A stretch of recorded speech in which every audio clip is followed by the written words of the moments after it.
Hello students, welcome to Shiny Max. 8ஆம் வகுப்பு எடுத்துக்காட்டு 1.1 பார்க்கலாம். பின்வரும் விகிதமுறு எண்களை தசம எண்களாக எழுதுக.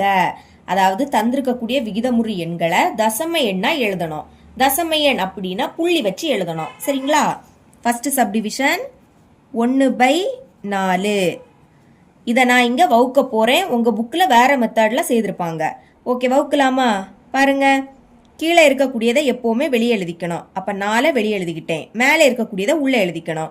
மேலே 1 இருக்கு, அதை உள்ளே எழுதிருங்க. இப்போ 4 விடைக்கும் 1 சின்ன நம்பர். சரிங்களா? அதனால புள்ளி வச்சுக்கிட்டு இங்க 0வை எழுதிக்கணும். இப்போ பெரிய எண்ணா கிடைச்சிடுச்சு. 10ல் 4 எத்தனை வாட்டி இருக்கோ? 2 வாட்டி. நீங்க 3 வாட்டி எடுத்துக்கிட்டீங்கன்னா 12 அப்படின்னு வரும். 10 12 விடைக்கும் சின்ன நம்பர், அதனால 2 வாட்டி தான் இருக்கும். சரிங்களா? இப்ப பெருக்குங்க. 4 2 8 கழிக்கலாம். 10ல இருந்து 8 கழிச்சா 2. இனி இறக்க எதுவுமே இல்ல. இங்க புள்ளி இருக்கிறதுனால 0வை எழுதிக்கலாம். 20ல் 4 எத்தனை வாட்டி இருக்கும்? 5 வாட்டி இருக்கும். 4 20 கழிங்க. 20ல இருந்து 20 கழிச்சா 0. 0 வந்தனால இதோட ஸ்டாப் பண்ணிக்கலாம்.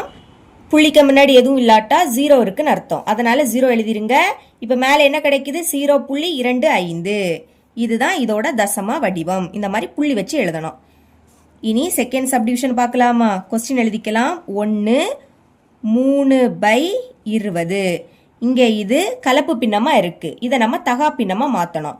அது எப்படி மாத்துறதுன்னா, கீழே இருக்கக்கூடியதையும் இதையும் பெருக்கணும். பெருக்குங்க. 20ஐயும் 1ஐயும் பெருக்குனா 20 தான். இனி இதுக்கு கூட மேல உள்ளதை கூட்டணும். ஃபர்ஸ்ட் என்ன சொன்னேன்? கீழே இருக்கிறதையும் இதையும் பெருக்கணும். பெருக்குனா 20ன்னு கிடைக்கும். மேல உள்ளதை அதுக்கு கூட கூட்டணும். 20க்கு கூட 3 கூட்டுனா 23. பைக்கு கீழே என்னது இருக்கோ அதை அப்படியே எடுத்து எழுதிருங்க. இனி இதை வகுக்கலாமா? வகுக்குறேன். கீழே இருக்கக்கூடியதை வெளியே எழுதிக்கணும். அப்ப 20 வெளியே எழுதிக்கலாம். மேல இருக்கக்கூடியதை உள்ள எழுதிக்கணும். மேல என்னது இருந்து 23. இங்க 23ல 20 எத்தனை வாட்டி இருக்கும்? ஒரு வாட்டி தான். ஓர் 20 20 கழிங்க. 23ல இருந்து 20 கழிச்சா 3. இனி இறக்க எதுவுமே இல்லை, அதனால புள்ளி வச்சுக்கிட்டு 0வை எழுதிக்கலாம். 30ல 20 எத்தனை வாட்டி இருக்கும்? ஒரு வாட்டி தான். 2 வாட்டி எடுத்துக்கிட்டீங்கன்னா 40 கிடைக்கும். ஆனா இங்க 30 தானே இருக்கு, அதனால ஒரு வாட்டி தான் எழுதிக்க முடியும். ஓர் 20 20 கழிங்க. 30ல இருந்து 20 கழிச்சா 10. மறுபடியும் இறக்க எதுவுமே இல்லாததுனால புள்ளி இருக்கிறதுனால 0வை எழுதிக்கலாம். 100ல 20 எத்தனை வாட்டி இருக்கும்? 5 வாட்டி இருக்கும். 20 100. சரிங்களா? இனி கழிங்க. 100ல இருந்து 100 கழிச்சா 0. 0 வந்துடுச்சு. அப்ப ஸ்டாப் பண்ணிக்கலாம். இப்ப மேல என்னது இருக்கு? 1.15 எழுதிக்கிறேன். 1.15. இதுதான் இதோட ஆன்சர். தேர்ட் சப்டிவிஷன் கொஸ்டின் என்னன்னா -5 4/5. ஓகேங்க, மைனஸ் இருக்கு, அந்த மைனஸ் அப்படியே வந்துடும். இதுவும் கலப்பு பின்னத்துல இருக்கு, தகா பின்னமா மாத்தலாம். அதுக்கு கீழே இருக்கக்கூடியதையும் இதையும் பெருக்கணும். பெருக்குங்க. 5 25. இனி மேல உள்ளதை கூட்டணும். இதை ரெண்டையும் பெருக்கி மேல இருக்கிறத கூட்டணும். 5ஐயும் 5ஐயும் பெருக்குனா 25. அதுக்கு கூட 4 கூட்டுனா 29 பை. இனி பைக்கு கீழே என்னது இருக்கு? 5. அது அப்படியே வந்துடும். இப்ப இங்க ஒரு மைனஸ் தானே, அந்த மைனஸ் அப்படியே எழுதிக்கலாம். இனி இதை வகுக்குறேன். கீழே இருக்கக்கூடிய 5 வெளியே எழுதிக்கணும். மேலே இருக்கக்கூடிய 29 உள்ள எழுதிக்கணும். 29ல 5 எத்தனை வாட்டி இருக்கும்? 5 வாட்டி இருக்கும். 5 25 கழிங்க. 9ல இருந்து 5 கழிச்சா 4. 2ல இருந்து 2 கழிச்சா 0. முன்னாடி 0னா எழுதிக்காண்டா. இனி இறக்க எதுவுமே இல்லை, நல்லா புள்ளி வச்சுக்கிட்டு 0வை எழுதிக்கலாம். 40ல 5 எத்தனை வாட்டி இருக்கும்? 8 வாட்டி இருக்கும். 8 5 40 கழிக்கலாம். 40ல இருந்து 40 கழிச்சா 0. 0 வந்துடுச்சு. அப்ப இதோட ஸ்டாப் பண்ணிக்கலாம். மேல என்னது இருக்கு? 5.8. ஃபோர்த் சப்டிவிஷன் கொஸ்டின் என்னன்னா 3. இப்ப பாருங்க, இங்க பைக்கு கீழே எதுவுமே இல்லை. பைக்கு கீழே எதுவுமே இல்லாட்டா அந்த 3 அப்படியே எழுதிக்கிட்டு புள்ளி வச்சுட்டு 0 எழுதிக்கணும்.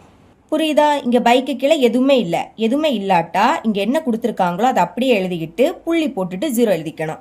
இதுதான் இதோட ஆன்சர். இனி ஃபிஃப்த் சப்டிவிஷன் பார்த்துடலாம். 1/3. இதை நம்ம வகுக்கலாமா? இங்க பைக்கு கீழே நம்பர் இருக்கிறதுனால வகுக்கணும். கீழே இருக்கக்கூடிய 3 வெளியே எழுதிக்கோங்க. மேலே இருக்கக்கூடிய 1 உள்ள எழுதிக்கலாம். 3 விடைக்கும் 1 சின்ன நம்பர், அதனால புள்ளி வச்சுக்கிட்டு 0வை எழுதிக்கலாம். 10ல 3 எத்தனை வாட்டி இருக்கும்? 3 வாட்டி. 3 9. இனி கழிங்க. 10ல இருந்து 9 கழிச்சா 1. புள்ளி இருக்கிறதுனால 0. மறுபடியும் 10ல 3 எத்தனை வாட்டி இருக்கும்? 3 வாட்டி. 3 9 கழிச்சா 1. புள்ளி இருக்கிறதுனால 0. திரும்பவும் 10ல 3 எத்தனை வாட்டி இருக்கும்? 3 வாட்டி தான். 3 9 கழிச்சா 1 புள்ளி இருக்கிறதுனால 0. மறுபடியும் 10ல் 3 எத்தனை வாட்டி இருக்கும்? 3 வாட்டி. 3 9 கழிச்சா 1. இந்த மாதிரி கழிச்சா நம்மளுக்கு 1 அப்படிதான் வந்துகிட்டே இருக்கும். அதனால எக்ஸெட்ரா அப்படின்னு போட்டுக்கலாம். அதாவது இந்த 3 திரும்ப திரும்ப வந்துட்டே இருக்கும். சரிங்களா? அதனால இங்கே எக்ஸெட்ரான்னு போட்டுக்கலாம். புள்ளிக்கு முன்னாடி எதுவும் இல்லாட்டா 0ன்னு எழுதிக்கலாம். இப்போ மேலே என்ன கிடைக்குது? 0.33333 எக்ஸெட்ரா. அதாவது இதுக்கு இங்க முடிவே கிடையாது. சரிங்களா? இந்த 3 தான் திரும்ப திரும்ப வந்துட்டே இருக்கும். அதனால எக்ஸெட்ரா அப்படின்னு எழுதிக்கிட்டேன். வேணா பிராக்கெட்ல எழுதிக்கலாம். இது தொடரும் முடிவுறா தசம எண். சரிங்களா? இதுக்கு முடிவே கிடையாது, போயிட்டே இருக்கும். அதனால முடிவுறா தசம எண். இவ்வளவுதான் இந்த சம்.